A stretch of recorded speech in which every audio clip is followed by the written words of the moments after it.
기도하겠습니다. 여호와의 사자가 길갈에서부터 복임으로 올라와 말하되 내가 너희를 애굽에서 올라오게 하여 내가 너희의 조상들에게 맹세한 땅으로 들어가게 하였으며 또 내가 이르기를 내가 너희와 함께한 언약을 영원히 어기지 아니하리니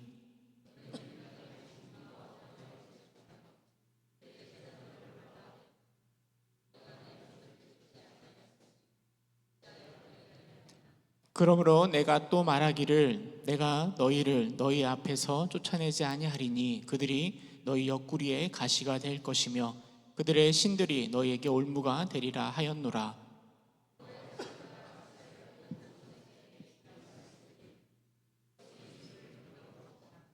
그러므로 그것을 이름하여 복임이라 하고 그들이 거기서 여호와께 제사를 드렸더라.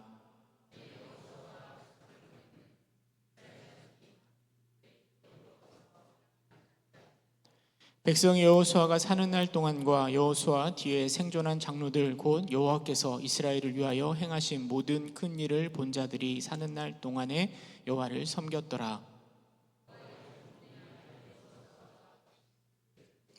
무리가 그의 기업의 경내 에브라임 산지 가스 산 북쪽 딥나 헤레스에 장사하였고 그 세대의 사람도 다 그 조상들에게로 돌아갔고 그 후에 일어나는 다른 세대는 여호와를 알지 못하며 여호와께서 이스라엘에게 행하여 알지 못하였더라. 아멘.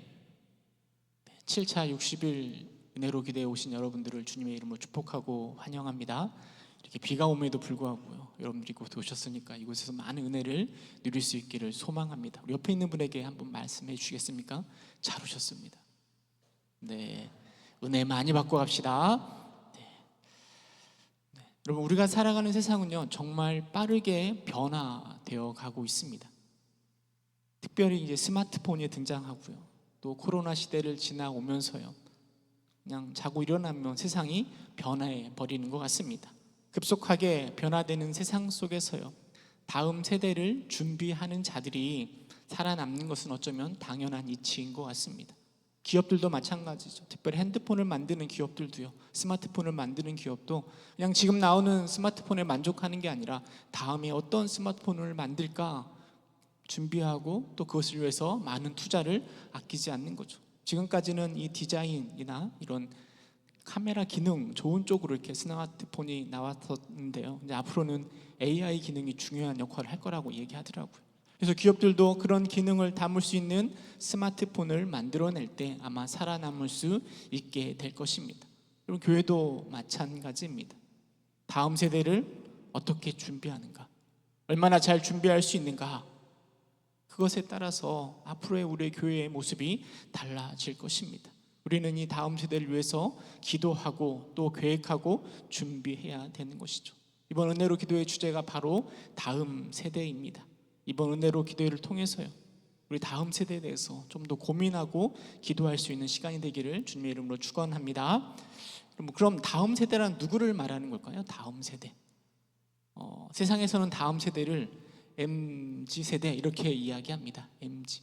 저걸 MZ 이렇게 읽으면 안 된대요. MZ세대 이렇게 읽어야 된다라고 이야기하더라고요. 제가 이제 X세대 마지막 세대거든요. 그리고 그 제 다음 세대가 Y세대, 그리고 그 다음 세대가 Z세대입니다. 근데 이 Y세대가 밀레니엄을 지냈다고 해서 밀레니엄 시대라고 이야기하고요, 그 M과 Z를 합쳐가지고 MZ세대라고 이야기하더라고요.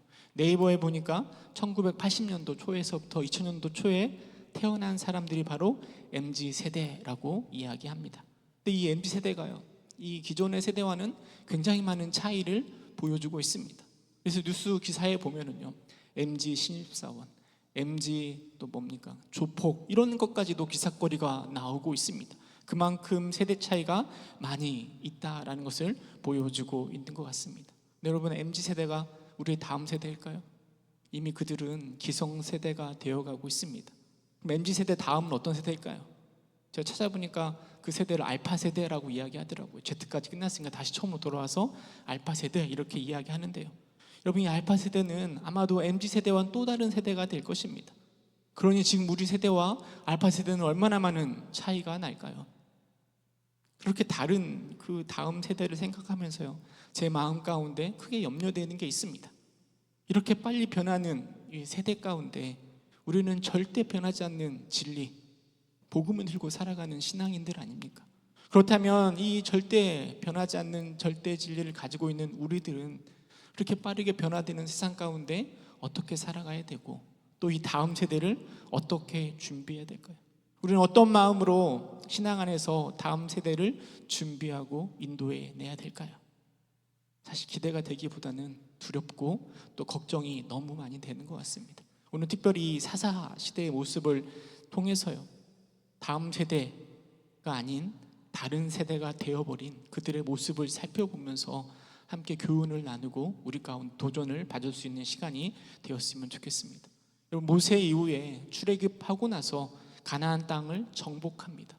그리고 나서 새로운 시대가 도래합니다. 우리는 그 시대를 사사시대라고 부릅니다. 사사시대는 왕이 아니라 하나님이 통치하는 시대입니다. 하나님께서 율법도 주셨고요, 가나안 땅도 주셨습니다. 어찌 생각해보면 가장 완벽한 시대라고 말할 수 있습니다. 하나님이 통치하죠, 하나님이 땅도 주셨죠, 하나님의 율법도 가지고 있는 백성들은 가장 성공한 세대를 살아가야 할 텐데, 성경 가운데 가장 실패한 시대가 바로 이 사사 시대입니다. 가장 타락한 시대가 바로 사사 시대입니다. 여러분, 그렇게 완벽한 주권 가운데 있었음에도 불구하고 왜 이렇게 사사 시대는 실패하였을까요? 저는 개인적으로 그 이유에 대해서요, 다음 세대를 바로 세우지 못했기 때문이라 확신합니다. 오늘 본문 10절에 보면 다른 세대라는 표현이 나오고 있습니다. 왜 다음 세대를 다른 세대라고 했을까요? 그것은 기성세대, 기존의 세대와 전혀 다른, 특별히 믿음 안에서 너무나 다른 시대이기 때문에 그렇게 표현한 것 아니겠습니까? 그리고 그 다름이 결국은 사사시대의 실패의 결정적인 원인이 되었을 것입니다. 우리는 이 사사시대 실패의 모습을 보면서요, 오늘 우리의 모습을 생각해 봐야 될 것입니다. 우리의 모습이 저 사사시대와 어떻게 다른지, 또 얼마나 유사한지, 그런 것들을 생각해 보면서 함께 우리는 좀 다음 세대를 어떻게 인도해야 될지를 생각해 볼 수 있을 것 같습니다. 오늘 본문 1절에 보면은요, 여호와의 사자가 등장하는데요, 길갈에서부터 복임으로 올라왔다라고 이야기하고 있습니다. 여러분, 왜 여호와의 사자가 하필이면 길갈에서부터 올라왔을까요? 여러분, 길갈이 어떤 곳인지를 생각해 봐야 됩니다. 이스라엘 백성들이요, 가나안 땅에 요단강을 건너서 맨 처음 정착한 곳이 바로 길갈입니다. 여러분, 길갈은 은혜의 장소이고 또한 언약의 장소이기도 합니다. 왜냐하면 하나님의 은혜로 요단강을 건넜잖아요. 건너면서 그 요단강가에서 돌을 주워 왔습니다. 그리고 돌을 쌓아놓고 이것이 바로 하나님의 은혜다라는 것을 기억하는 기념비를 세운 곳이 바로 길갈입니다. 또한 그 길갈에서요, 이스라엘 백성들은 할례를 행하였습니다. 하나님의 백성의 증표인 할례를 행하였습니다. 길갈의 뜻이 무엇인가 하면 떠나가다, 굴러가다라는 의미를 가지고 있습니다. 성경은 그 의미에 대해서 이렇게 기록합니다. 여호수아서 우리 5장 9절 말씀 함께 읽어보도록 하겠습니다. 함께 읽겠습니다. 시작.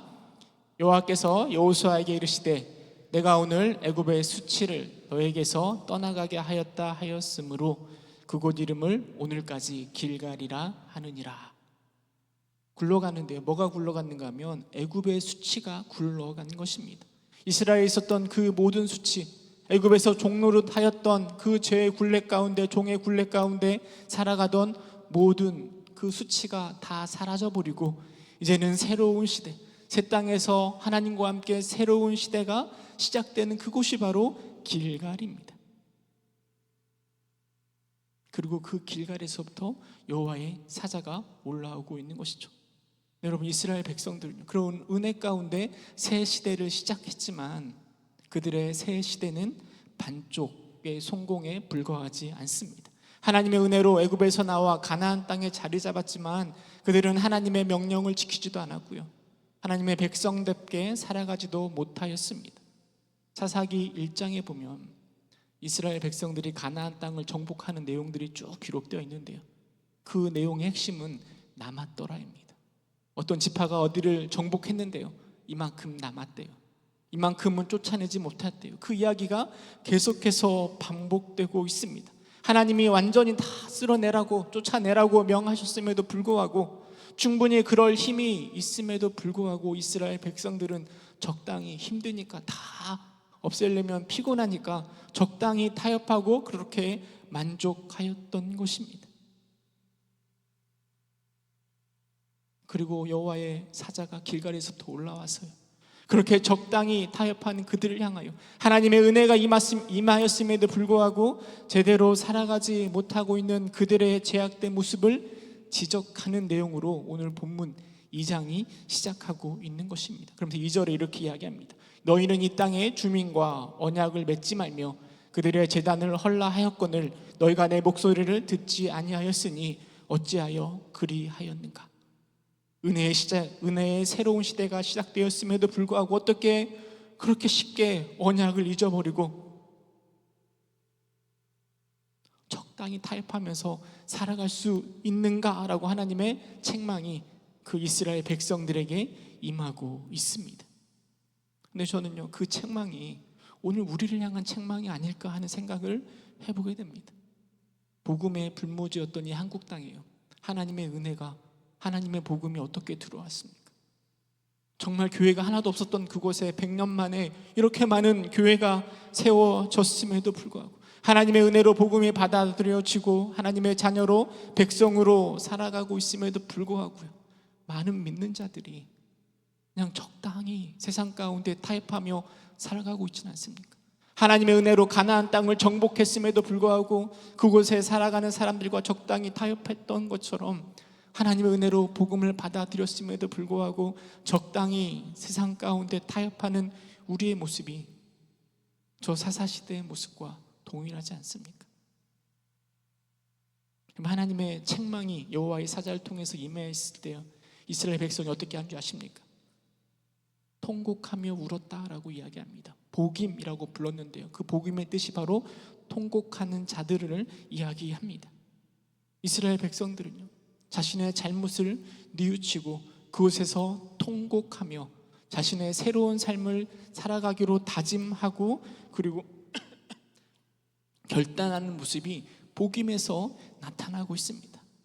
네, 여러분, 그들의 결단이 진실된 결단이었을까요? 물론 제 생각에는 아마 그들이 거기서 울면서 통곡할 때는 그들의 마음에는 진실함이 있었을 것입니다.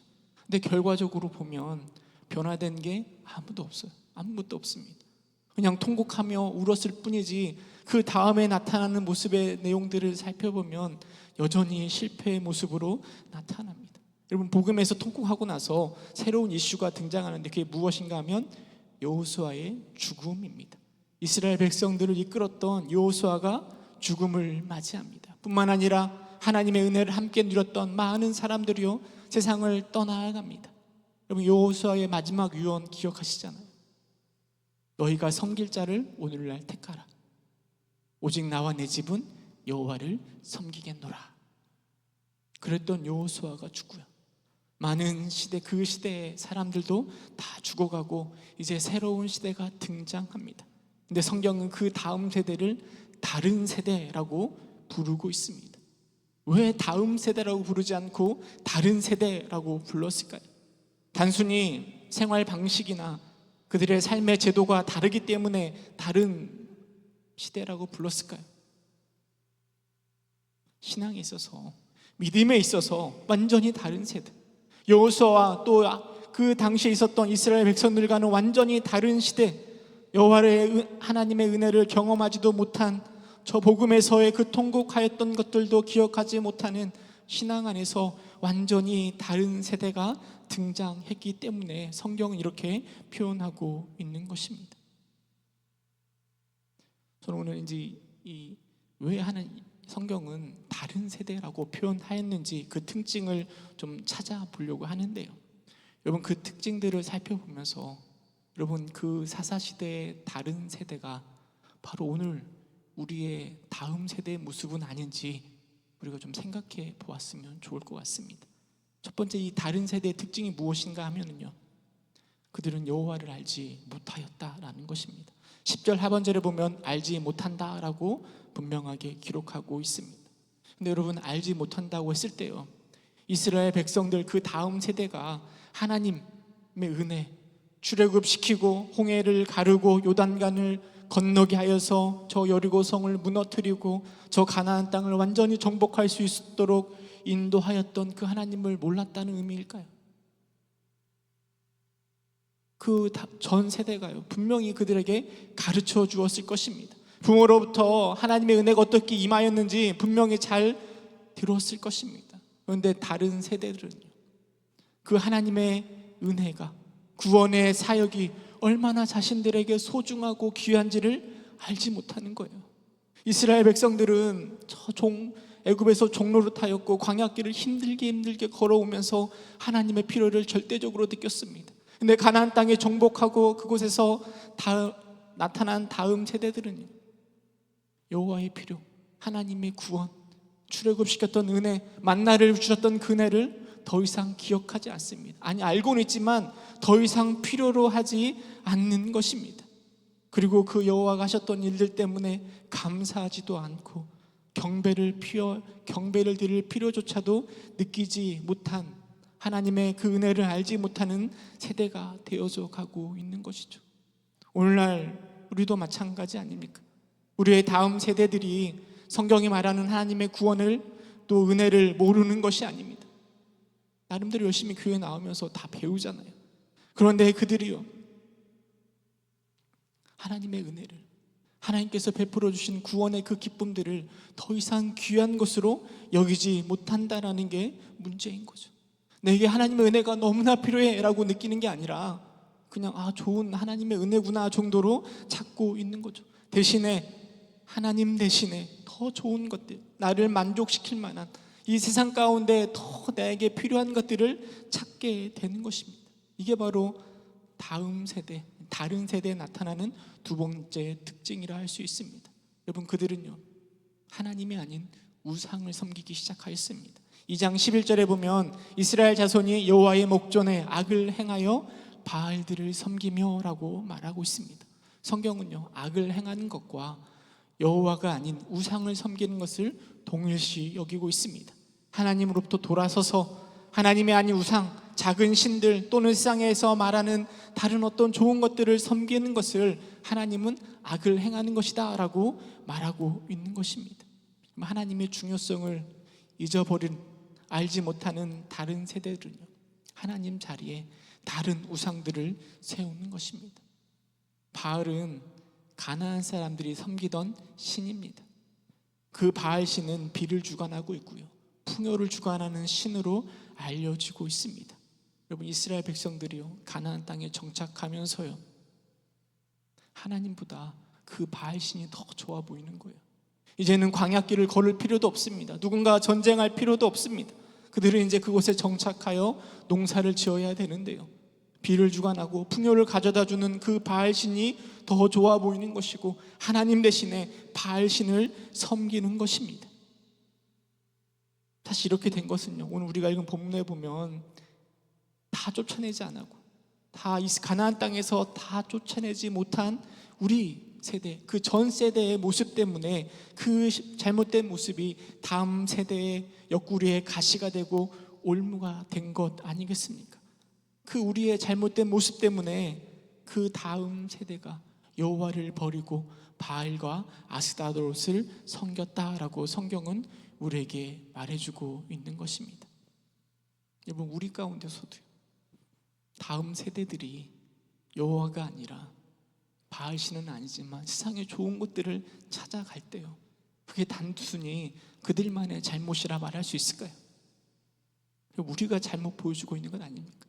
하나님의 은혜로 살아간다라고 말은 하고 있지만, 하나님이 최고야 라고 말은 하고 있지만, 우리의 삶 가운데 우리의 선택과 행동 속에서요, 하나님은 하나님이고 세상은 세상이지, 이런 신앙의 모습들을 은연중에 다음 세대에 보여주고 있는 것이고, 그리고 그런 것들을 우리 자녀들에게 강요하고 있지는 않습니까? 그래서 겉으로는 하나님에 대해서 잘 알고 있고 교회에 나오고 있긴 하지만 껍데기만, 신앙만, 이 무늬만 신앙인 그런 우리의 다음 세대를 우리가 만들어가고 있지는 않습니까? 세 번째로 그 다른 세대의 특징이 무엇인가 하면은요, 망각하는 시대였다라는 겁니다. 여러분, 그렇게 어리석은 모습을 보여주고 있음에도 불구하고요, 하나님은 이스라엘 백성들에게요 은혜를 베풀어 주십니다.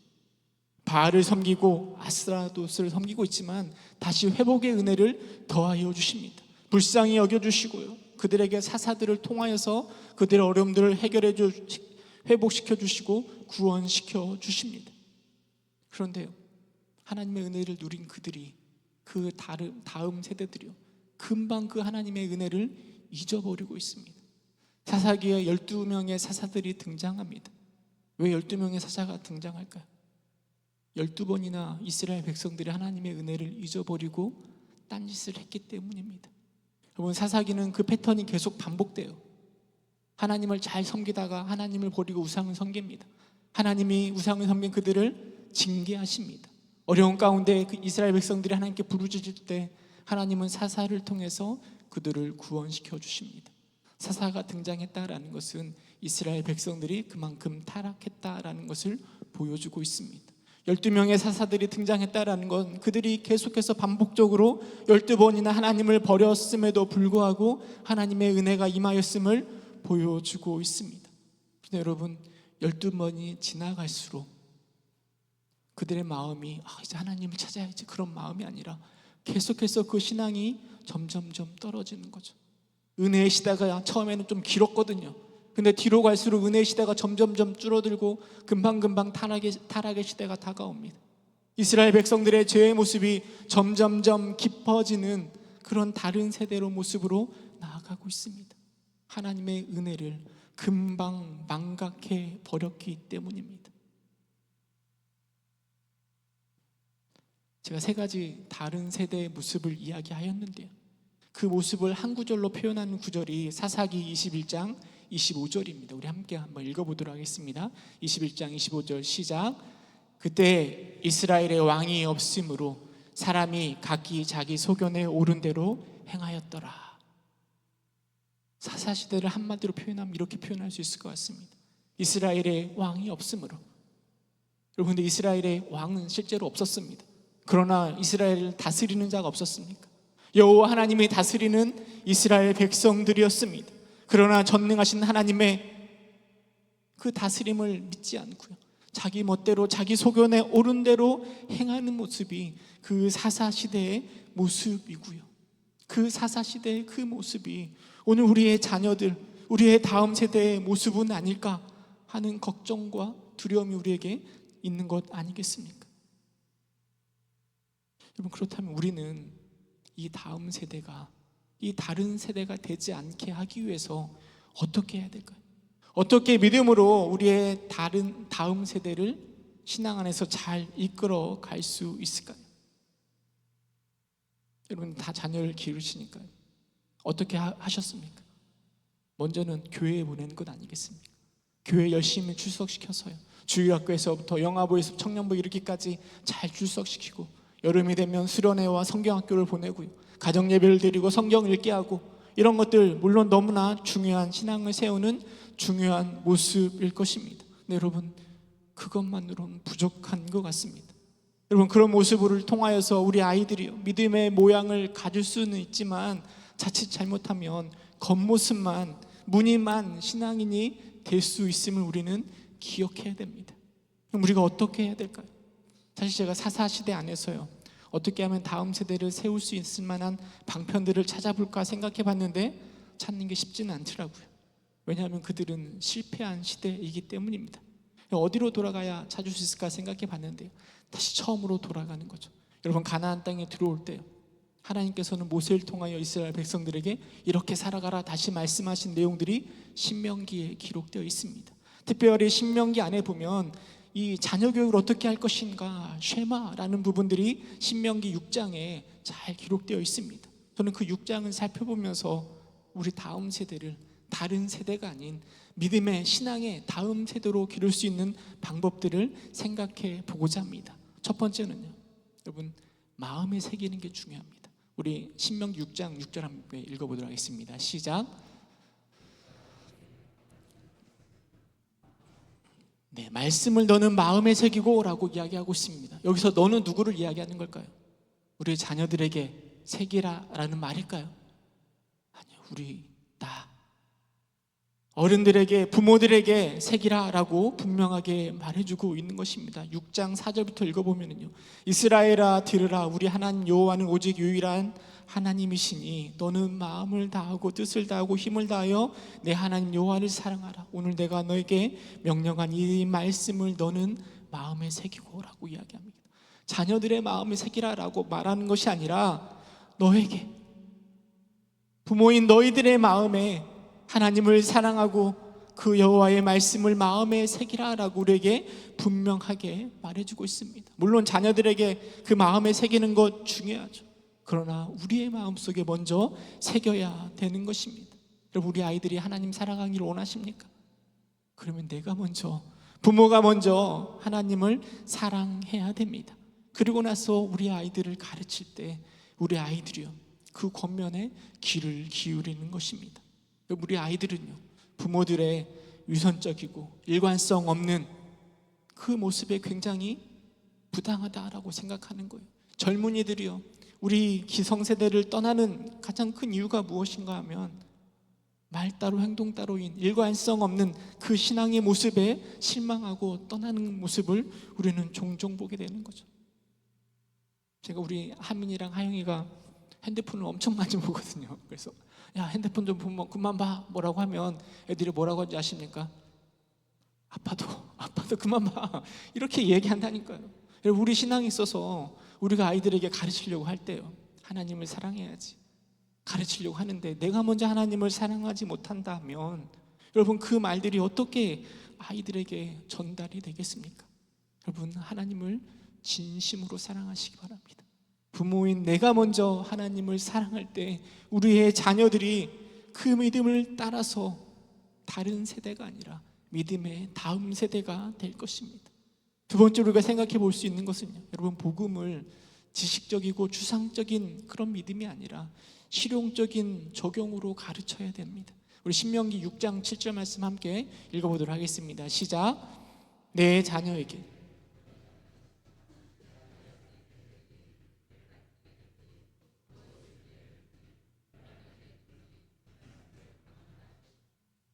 여러분, 부지런히 가르칠 때요, 집에 앉을 때든 길을 갈 때든 누워있을 때든 이걸 가르치라고 하는데요, 이것은 어떤 시간에 대한 이야기를 하는 게 아닙니다.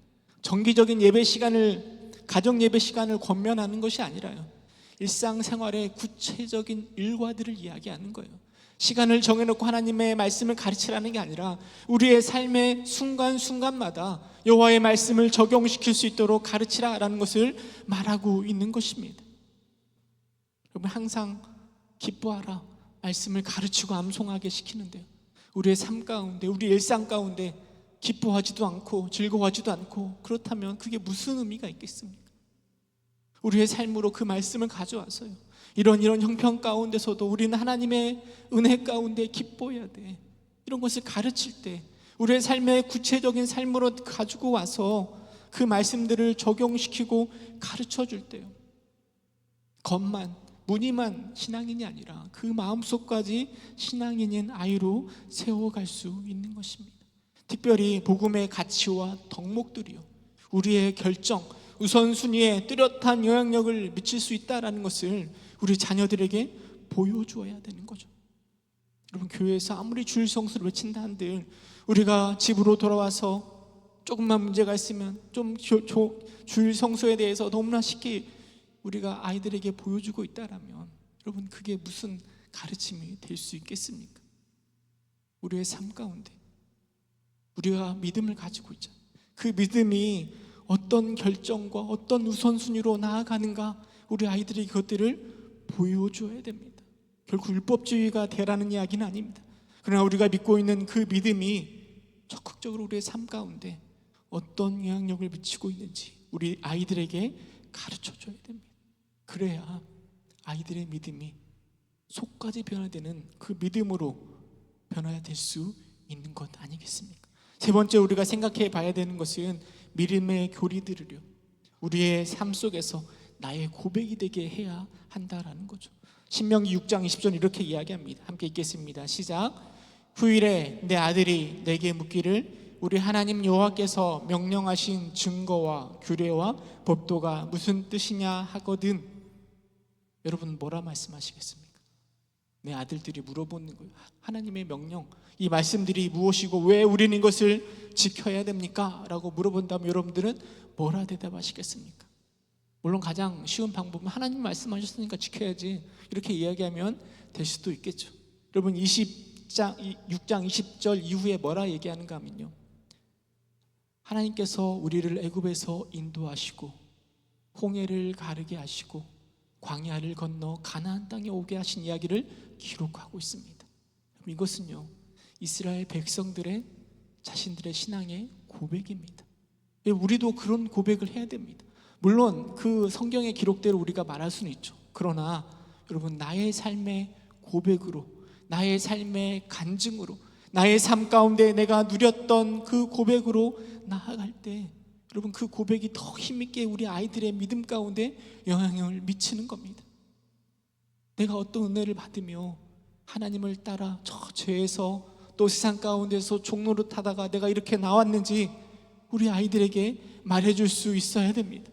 하나님께서 나를 어떻게 이끄셨고 내가 어떤 하나님을 경험했는지, 내가 지금 내 신앙의 성장을 위해서 어떤 노력을 하고 있는지, 또 때로는 내가 이런 죄를 지었는데 이 죄를 벗어나기 위해서 어떻게 노력하고 있는지를 말해줘야 되는 거죠. 그냥 단순히 성경에 기록되어 있는 내용, 물론 이것도 중요하지만 여러분 내 입술의 고백, 나의 개인적인 간증으로 우리 자녀들에게 믿음을 전달해 갈 때 그 믿음이 더 힘있게 우리 아이들에게 전달될 것입니다. 단순한 교리가 아니라 나의 고백으로, 우리 자녀들의 고백으로 될 수 있도록 인도해 갈 것입니다. 말씀을 정리해 보도록 하겠습니다.